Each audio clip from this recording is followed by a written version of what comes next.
Buenas tardes, mi nombre es Mayra Alejandra Segura Suárez, estoy en el programa de enfermería y en el día de hoy les voy a hablar sobre el desarrollo de la ciencia y el desarrollo histórico de las ciencias. Entonces todo empieza con la escuela de Mileto. Él dice que es importante descubrir la naturaleza esencial de las cosas.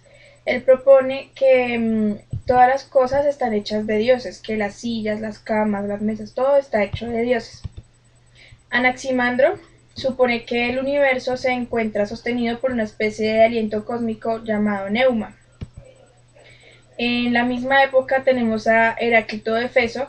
Dice que todos los seres existentes se encuentran sujetos a un eterno devenir. Es un conjunto de sucesos producto de una interacción dinámica de los opuestos.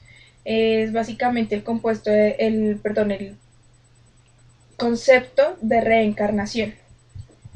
Eh, bueno, también tenemos la escuela de Elea, que pues dice que aparece el principio divino superior encargado de regir a los hombres y a los mismos dioses, llamado unidad del universo. Después llega la idea de un dios personal e inteligente y hoy es lo que ocasiona la separación entre espíritu y materia. Este concepto se mantuvo hasta el siglo XVII. Luego tenemos eh, pues el precursor de la escuela de Lea, que fue Parménides. Él es el encargado de impulsar la separación del espíritu y la materia. Tenemos también, bueno, en el siglo V antes de Cristo, que los filósofos decían que el ser se manifestaba en varias formas inmutables, que la interacción de dichas sustancias se encargaban de originar los cambios en el mundo. Y enseguida se habla por primera vez del átomo. Quienes hablan de él son Leucipo y Demócrito. eh, y ellos decían que el átomo era carente de vida y era móvil en el vacío. Después apareció Aristóteles. Él fue uno de los filósofos más importantes de la época de antes de Cristo.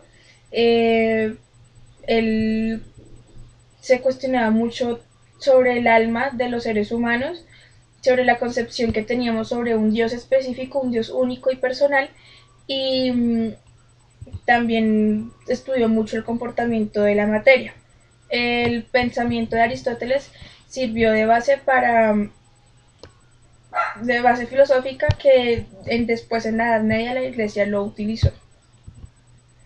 Ya pasamos a la época después de Cristo, en el siglo XII, tenemos varios pensadores. Entonces el primero es Robert Grosseteste, que él supone que la naturaleza es dual para el pensamiento científico, es decir, concluir leyes universales a través del estudio de un fenómeno en particular que se conoció como el inductivismo. Y el deductivismo era que las leyes universales deducían el comportamiento de esos fenómenos particulares. Eh, bueno, después tenemos que la comprobación de las conclusiones obtenidas por medio de la experimentación se deben al tipo, bueno, tiene que ser de tipo externo y describen de forma detallada el proceso de la experimentación. Luego tenemos a Francis Bacon.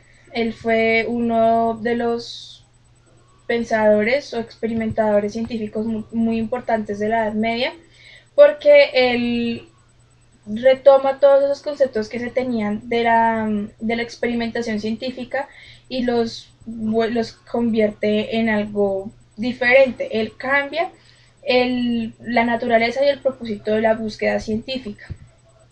Ya tenemos en la época del Renacimiento dos personajes, bueno, no dos, sino varios personajes importantes, entre ellos Galileo. Galileo es el padre de la ciencia moderna. Él fue el pionero en introducir las matemáticas al lenguaje experimental. También tenemos a René Descartes. René Descartes es uno de los más importantes en cuanto al método científico. Él fue el que lo implantó y planteó todos sus pasos, que la pregunta-problema, la hipótesis, la observación, la recolección de datos, todo ese tipo de cosas. Tenemos a Isaac Newton. Él es un físico que habló sobre la gravedad.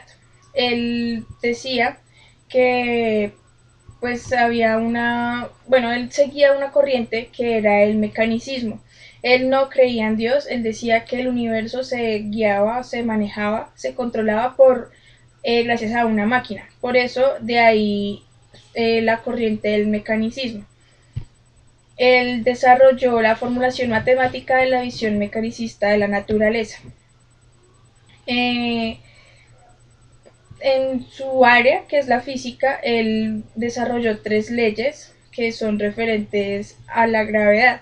Ese experimento surgió porque una vez él vio cómo caía la manzana de un árbol y entonces le dio curiosidad pues determinar las causas y cómo llega al piso y su velocidad y todo ese tipo de cosas. Tenemos a John Dalton. John Dalton explica la mezcla de los gases en modelos atómicos geométricos. Él dice que los átomos de un elemento son exactamente iguales entre ellos, pero diferentes a otros en términos de masa, tamaño y propiedades intrínsecas. Es decir, que los átomos del carbono son totalmente diferentes a los átomos del nitrógeno o del oxígeno.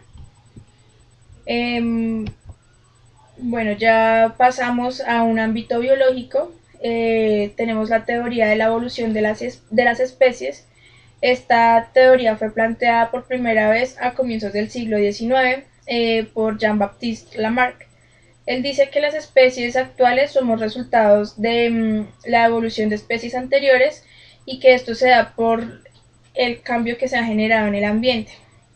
Esta teoría se abandonó por un tiempo porque no tenía las suficientes bases y los argumentos para que la teoría fuera aceptada por la sociedad. Más adelante llega Charles Darwin. Él llega con propiedad, con argumentos y explica su teoría de la evolución de las especies. Él hizo un libro que se llamaba El origen de las especies y allí es donde desarrolla mucha información acerca del tema que llega más allá de todas las dudas que podamos tener. El planteamiento de Darwin tuvo un gran impacto en la concepción del mundo, pues para muchos el mundo era una máquina salida de las manos de Dios, pero con el concepto de Darwin se abordaba una nueva interpretación y pues él decía que el planeta es un ente dinámico involucrado en un proceso constante de evolución. Entonces él era el que decía que nosotros los seres humanos veníamos del mono o del simio. Ya en el siglo XX fue bastante importante para la búsqueda científica, todos los cambios se generaron en este siglo. En las 3 primeras décadas se tuvo un auge radical en la concepción del mundo. De pronto en este siglo fue cuando se tuvo un cambio en las concepciones que se tenían sobre la física newtoniana, por ejemplo, pues llega Albert Einstein y él descubre o plantea su teoría de la relatividad. ¿El qué hizo? Él cogió la teoría de Isaac Newton con sus nuevos hallazgos, los unificó y ahí es de donde sale y resulta la teoría de la relatividad. Otros científicos que también se contagiaron de las teorías de la física cuántica fueron Planck, Bohr, de Broglie, Pauli, Heisenberg y otros. Bueno, entre los que les nombré tenemos a Bohr. Él fue un químico que decía que las partículas materiales aisladas son abstracciones, ya que sus propiedades se definen y se observan a través de su interacción con otros sistemas. Ya como conclusión, pues durante todo el desarrollo de nuestra historia de nuestros antepasados se ha desarrollado mucho la búsqueda científica con el fin de entender el porqué de las cosas. Ya en el siglo XX se cambia radicalmente las concepciones de algunas cosas que se tenían antes, pero todo con base a los conceptos que se tenían de la Edad Media, al Renacimiento, de la Edad Antigua.